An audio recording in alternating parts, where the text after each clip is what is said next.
Now for any parts that stick out like this, take a pair of pliers and just bend the wire around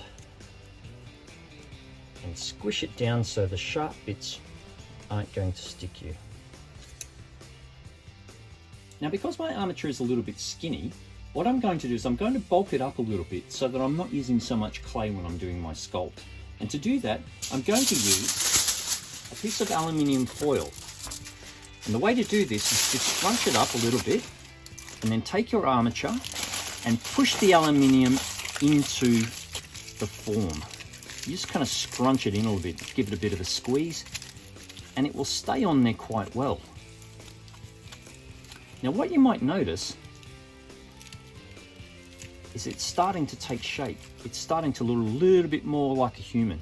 And you continue this all the way through until it looks something like this. And you see that's quite a lot more bulky than the one that I'm working on. And one of the other things you might see is that I've left these two bits of wire poking out from the bottom. And I've done that because what I like to do when I sculpt is to use a standing block. Now this one is a little bit fancy. It has some holes drilled into it, and that lets me position the wire at the bottom of the feet anywhere that I want. And that means my sculpture will stand up by itself, but it also means that I can position the armature and give it a bit of a dynamic pose. You don't need to use something as fancy as a block of wood with holes drilled in it. If you want, you can use something as simple as a block of polystyrene. I'd suggest wrapping it in some tape first so that it doesn't get messy and you don't have little bits everywhere. But you can push the armature into the block just the same as mine and still position it into something that looks more interesting than just the stick figure. So what I'm going to do is I'm going to go ahead and complete putting on the aluminium foil for my figure.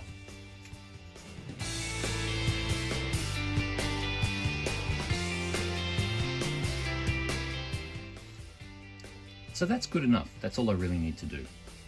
The next part is to go ahead and start putting my air-dried clay on. That's pretty simple. All you really need to do is again just kind of push it into the aluminium foil. It will stick pretty well like this. So we just continue to push the clay into the aluminium until we've completely covered the figure.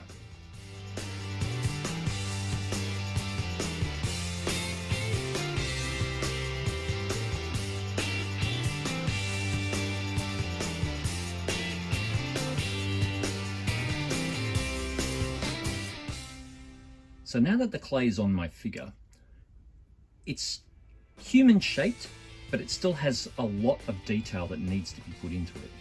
So for that, I'm going to use some tools. Now you can buy fancy tools from craft shops that have all these different kind of things on them. These ones are good for removing clay that you don't want on there, it carves it off. This side is good for smoothing parts of your artwork and to shape that way.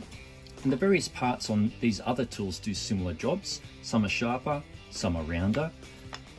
Some you can use to carve specific details into your figure. And there are other ones that you can use that can create various textures. This one, for instance, you can use to mark the clay and make little scratch marks. But you don't need these fancy tools. You can make your own. Here's one that I've made out of a paddle pop stick and a paper clip. And this will work exactly the same way as the fancy one. In fact, some ways it's a little bit better. Here's another one that I've attached to a pencil that will do the same job. And if I want to make textures, here's a big paddle pop stick, the tongue depressor. And I've just gotten some toothpicks and I've used a piece of masking tape to go on there, and that will actually create some quite good textures if I use that.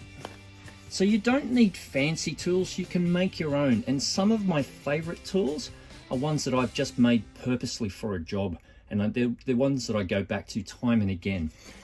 The fancy ones from the shop, they're good too, but sometimes it's more fun just to create your own, and you can create your tools to match whichever needs you have at the time.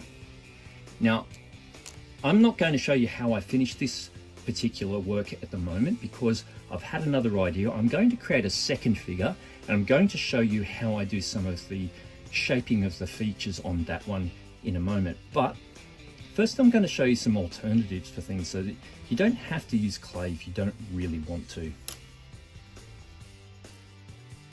Now so far I've shown you how to make an armature out of wire and aluminium foil.